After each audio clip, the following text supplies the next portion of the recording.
you, Yogesh, for your kind words. Very warm good evening to all.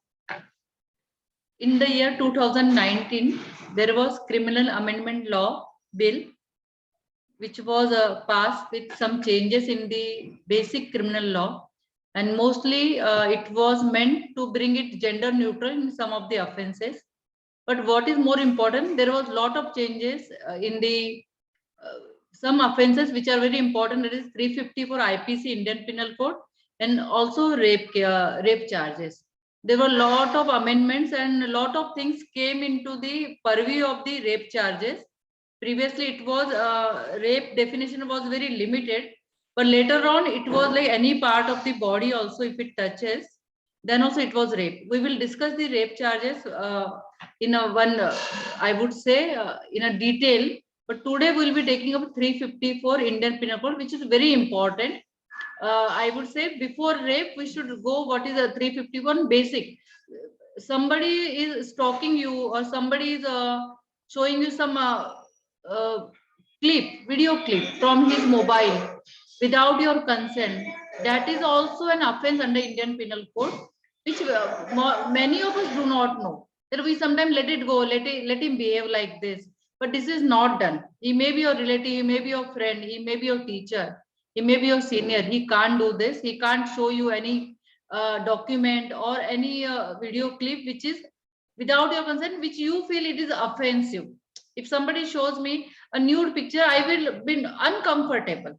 So this is an offense. So 354 IPC we will be reading today. What were the changes after the 2019 amendment?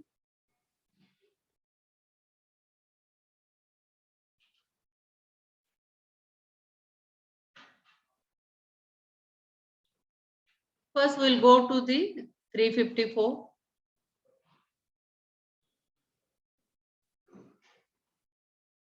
(354) is assault or criminal force to women with intent to outrage her modesty.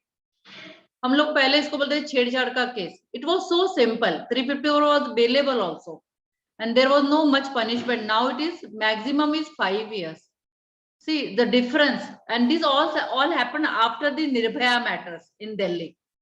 354 assault or criminal force to women with intent to outrage her modesty. Whoever assaults or uses criminal force to any woman intending to outrage or knowing it to be likely that he will thereby outrage her modesty shall be punished with imprisonment of either description for a term which shall not be less than 1 year, but which may extend to 5 years and shall also be liable to fine. Now this is simple. This was 354. This was not a punishment previously, but now it is 5 years. Now there are parts to it. The first part is 354A. It has been divided. This was after the Justice Verma committee gave the report after the Nirbhaya matter. Sexual harassment and punishment for sexual harassment. This 354A. A man committing any of the following acts: physical contact and advances involving unwelcome and explicit sexual overtures, or a demand or request for sexual favors.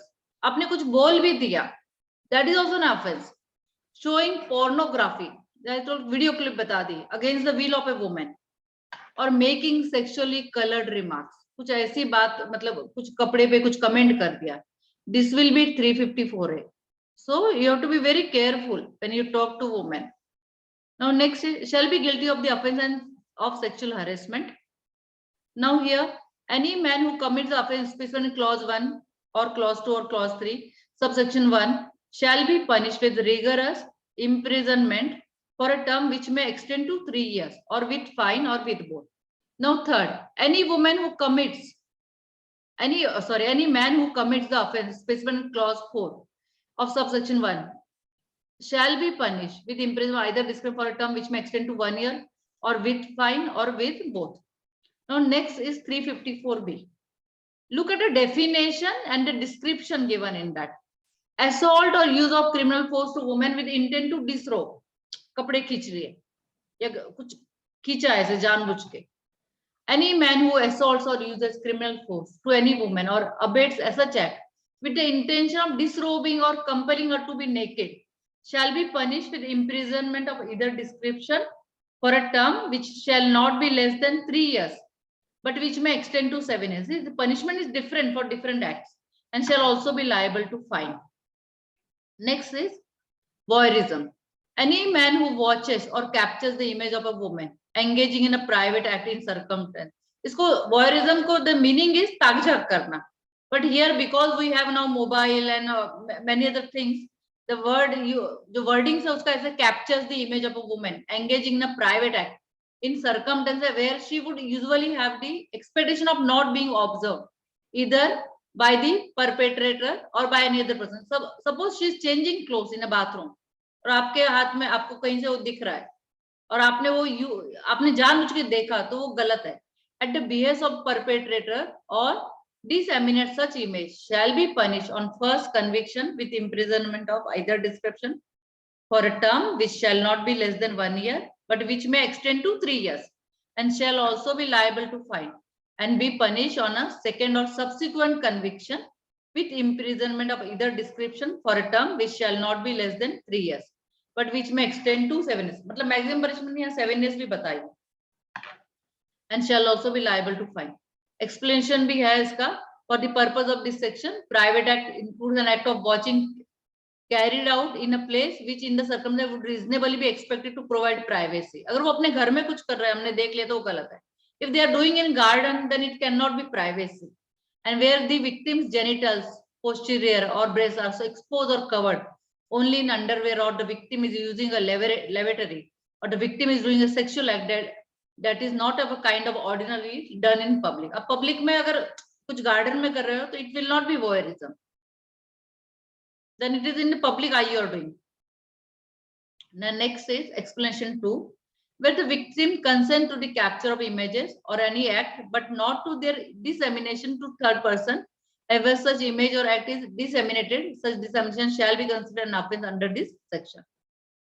Now next we go to 354D, stalking, which is very common. It was previously also there, but now the definition is different way. I remember one case, one old man was caught. उन्होंने lift में किसी young लड़की का मतलब photo ले लिया था. 354D लगा. सन वाज कॉलिंग मी कि मेरे फादर को पकड़ लिया. इट वाज वेरी एम्बेरेसिंग कि वो 60 years old, पता नहीं वो क्यों मतलब फोटो ले रही थी किसी लड़की का लिफ्ट में. Follows a woman or contacts or attempts to contact such woman to foster personal interaction repeatedly despite a clear indication of disinterest by such woman, or monitors the use of by women of the internet, email or any other form of electronic communication. आप उनका email भी नहीं देख सकते. Commits the offense of stalking. Provided, इसका मतलब पीछा ही करना, but somewhere you are just behind them. Provided that such conduct shall not amount to stalking if the man who pursued it proves that it was pursued for the purpose of preventing or detecting crime. अगर कोई lady crime कर रही है तो आप उसको कर सकते हैं, ये एक्सेप्शंस है. And the man accused of the stalking has been entrusted with the responsibility of prevention and detection of crime by the state, or हो सकता है वो पुलिस ऑफिसर वो आपका पीछा कर रहा हो, then it can't be stalking.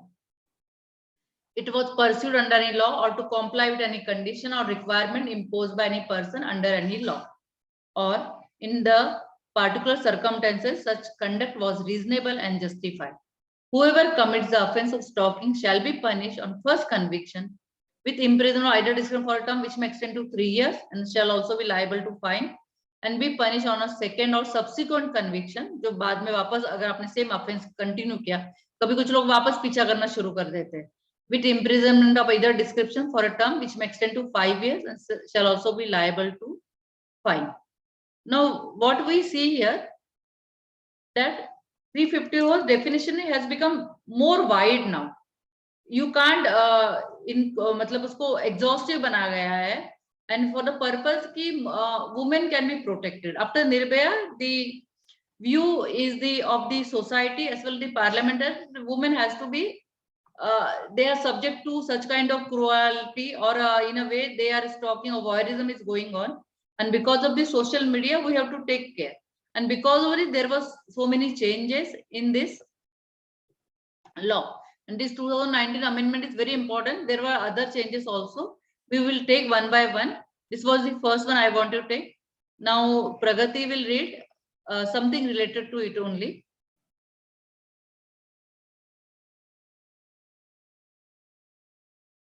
Pragati, please unmute. Yes, ma'am. Am I audible properly? Yes, yes. Read why Bombay High Court granted anticipatory bail to constable accused of rape and other offences. Succinct report of the same.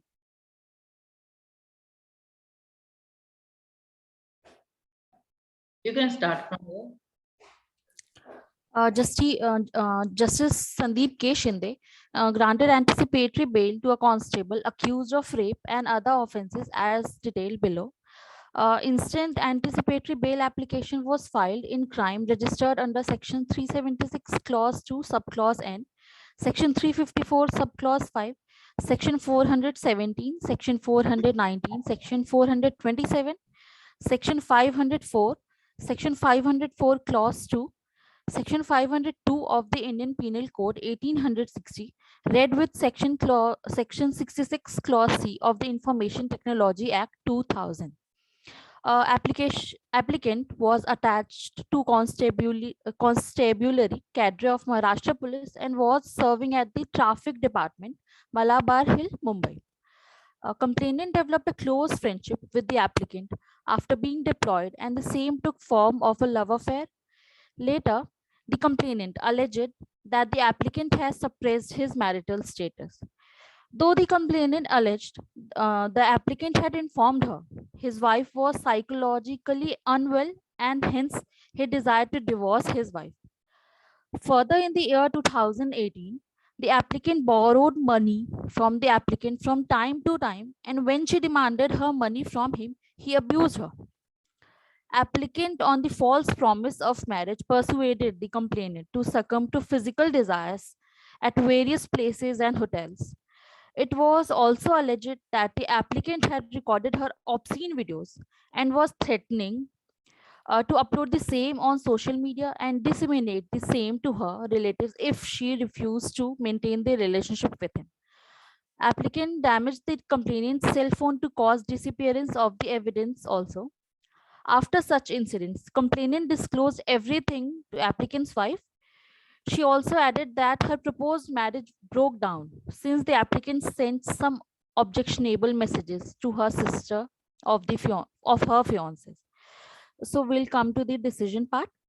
The bench stated that on taking into consideration the facts of the case, prima facie opined that since he has been suspended from service as and is available for investigation, a case granting interim pre-arrest protection was made.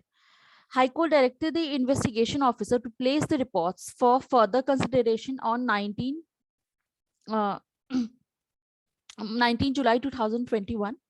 Lastly, the court added that the applicant shall join the investigation as and when called and shall not contact the complainant or influence prosecution witnesses. The name of the case is Madhav Krishna Vasabe versus State of Maharashtra.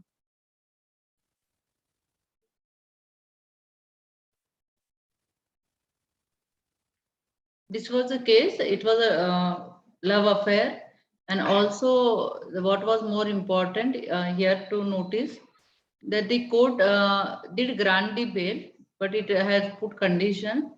And here both were in love affair, so it was considered while granting the anticipatory bail, though he was a police constable. But the charges, if you can say, under IT Act also is applied, and rape charges also slapped against him. So this was very serious. But because of the love affair and also some other things, he was granted bail. And she was aware about the marital status also. There is one more piece. Pragati, can you read? If I ask you to do it? Yes, ma'am, I can read. Just a minute, because we have time. Just a minute. This is also a related one. Rape murder of rag picker merely because crime is heinous and brutal. It won't be just to get carried away, since any legal proof to substantiate charges. Detailed decision of Bombay. This is also again from Bombay. I was researching something. I had to apply for anticipatory bail of one of the accused. Now here. You will be able to read it? Yes, ma'am. Start reading. The division bench of Sadhna S. Jadhav and Prithviraj K. Chauhan while addressing an alleged rape and murder cases of two rag pickers, held that prosecution has utterly failed in connecting the dots and bringing home the guilt of the accused. Prosecution case. The instant case was sordid story of two poor, helpless victims who had not only been raped, but one of them had been brutally murdered. Victims were friends and rag pickers, which was their only source of livelihood. It was stated that survivor did not know why the accused previously. However, deceased X knew accused one. On the fateful day, survivor Y and the deceased X were both standing near a garden in front of railway station, and at that time both the accused came over and said that they would arrange for some job. Both survivor Y and deceased X decided to go along with the accused. Accused offered liquor and took both survivor Y and deceased X below the tunnel of a bridge and raped them. On resistance, both the accused assaulted them with a hacksaw blade and a knife.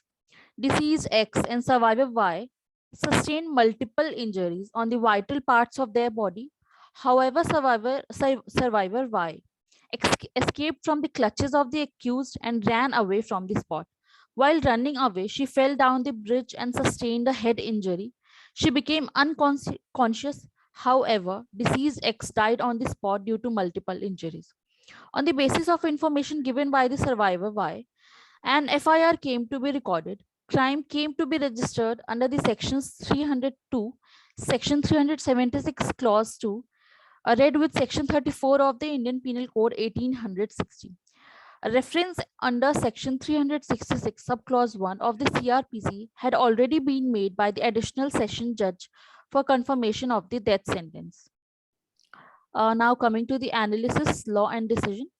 Whether the testimony of survivor Y, who herself is an injured witness, can be fully accepted as the truthful version of the entire episode of Sands corroboration, which is significant in the light of the fact that it has been held by Catena of decisions that corroboration as a condition for judicial reliance on the testimony of a prosecutrix is not a matter of law, but a guidance of prudence under given circumstances.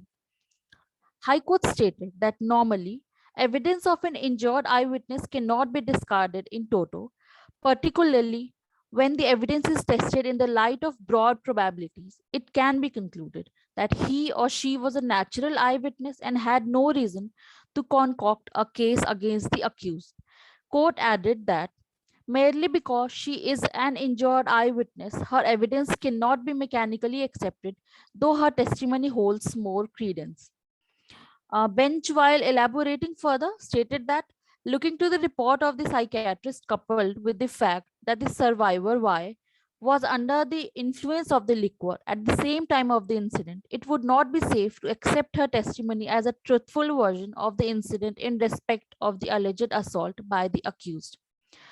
It was expressed that in a criminal trial, a burden of proving the guilt of the accused beyond all reasonable doubts always rests upon the prosecution, and on its failure, it cannot fall back upon the evidence. Well settled principle of law. Corroboration is not a sine qua non for conviction in rape cases. Refusal to act on the testimony of a victim of sexual assault in the absence of corroboration as a rule is adding insult to injury. Additional sessions judge appear to have fallen into grave error in not recording the evidence of prosecution witness in Marathi, which is the language of the district court in the state of Maharashtra. In court's opinion, due to such a lapse on part of the additional session judge, a failure of justice has been occasioned and the proceedings stand vitiated. High Court, while taking into consideration of totality of circumstances in the case at hand, as well as failure on the part of the trial court in not promptly furnishing translated copies of English deposition to juvenile in conflict with law, may vitiate the trial, and it cannot be said to be a fair and impartial trial, especially when the capital punishment is sought to be inflicted upon the accused. Merely because the crime is heinous and brutal, it would not be just to get carried away sans any legal proof required to substantiate the charge of murder and rape. present matter at the most be a case of strong suspicious and no more. It was apparent that the murder was neither pre-planned nor premeditated, and evidence was neither clear, cogent, nor credible. Hence, there was absolutely no question of awarding death sentence to the accused.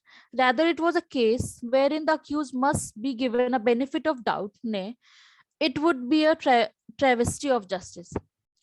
Trial was conducted in a casual manner without ascertaining whether the legal aid provided to the accused was competent and whether the trial was just and fair in capital punishment case.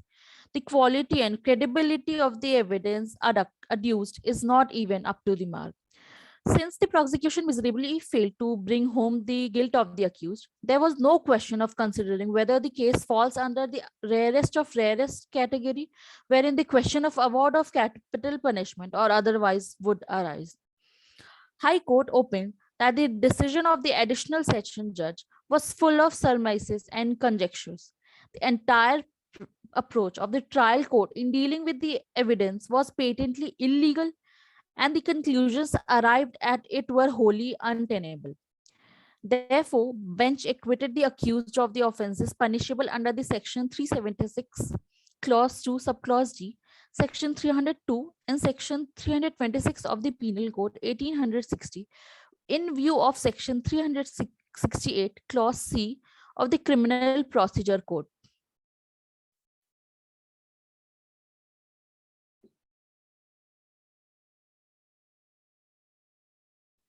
Thank you, Pragati. Well read. Now, see, you saw these two cases, one where anticipatory bail was granted, and another case where they were charged, but because there was no much substantial evidence, they were acquitted. Charge was heinous and brutal, but there was no evidence.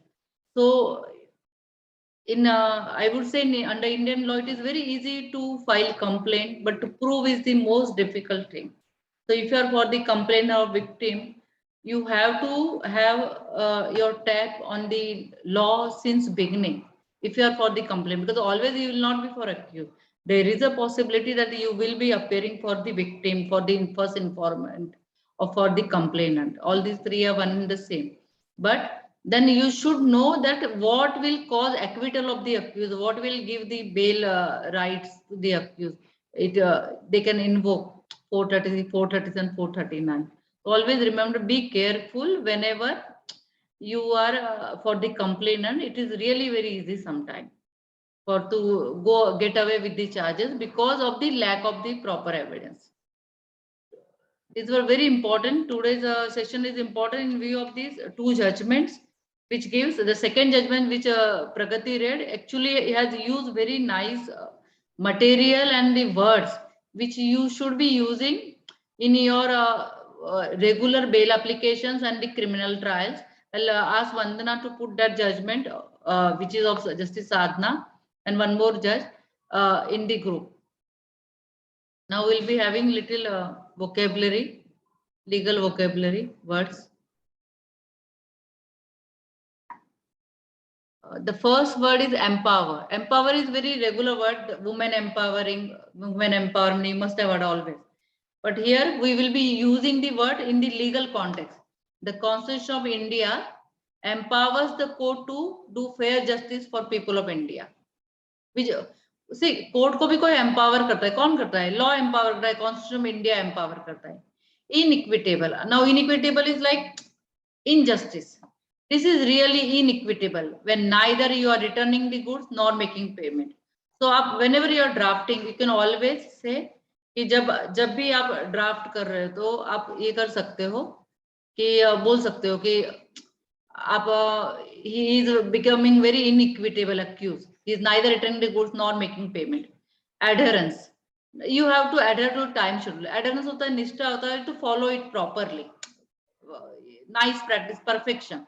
You have to adhere to the time schedule if you want to reach to your destination in life, or maybe to get success in life. Equity. Now this is also very common legal word, equity. The equity demand that you must pay back if you took the loan from the bank. The justice demands. Now next is Vested interest is a very regular word you will always file.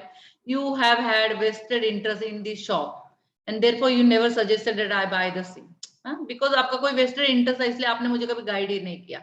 You have had a vested interest in the shop. Therefore you never suggested that I buy the same. So vested interest is the very one good word which we use in the pleadings. Prospective. A prospect is always for future. Now the new law enacted. See, word use is enacted. New law made नहीं, new law enacted is always prospective. जब भी आप नया law बनता है वो prospective, उसके बाद के सारे आने वाली क्राइम के लिए वो अप्लाई होगा या फिर anything prospective. Barring few exceptions where it is retrospective. In some cases it is retrospective, and who decide? This is Parliament decides, legislature. Now, stare decisis. Now, this you all must be knowing. जो legal principle laid down किया है. The judgment passed by the High Court is not binding as it has not followed the stare decisis laid down by the Apex Court, that is Supreme Court of the country. Any judgment which is passed by the High Court, if it is in the absence of the legal principles enunciated by the Supreme Court or all the other High Courts, or in ignorance of the law, can never be a precedent. And it can never be a stare decisis. Next is meted out. Now meted out is like giving the cruel, but how it is giving? The cruelty meted out to the wife in the marriage was so worse that she had no option but to file a complaint or to file a divorce case. Unsound and erroneous. Unsound is, who is not having the proper knowledge or not in a proper frame of mind. Erroneous is mistaken, have some mistakes or the loopholes. The thought of asking a lady to go back to in-laws house after she had filed a complaint against all of them, it's actually an advice of unsound mind, totally erroneous. This is like sometime when the opposite lawyer says no, she can always come back, but if she has lost the complaint, then you will say it is a totally erroneous advice given to her. Squashing means dabana. या ऐसे जो से निचोड़ना है कुछ भी. The fat lady literally squashed us while pushing to sit in the bus. But the squash can be used in legally also. We can use this word. This is a new word.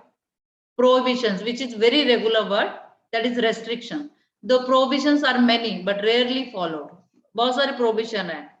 Like you can't jump the signal. You can't have the you can't drink alcohol outside.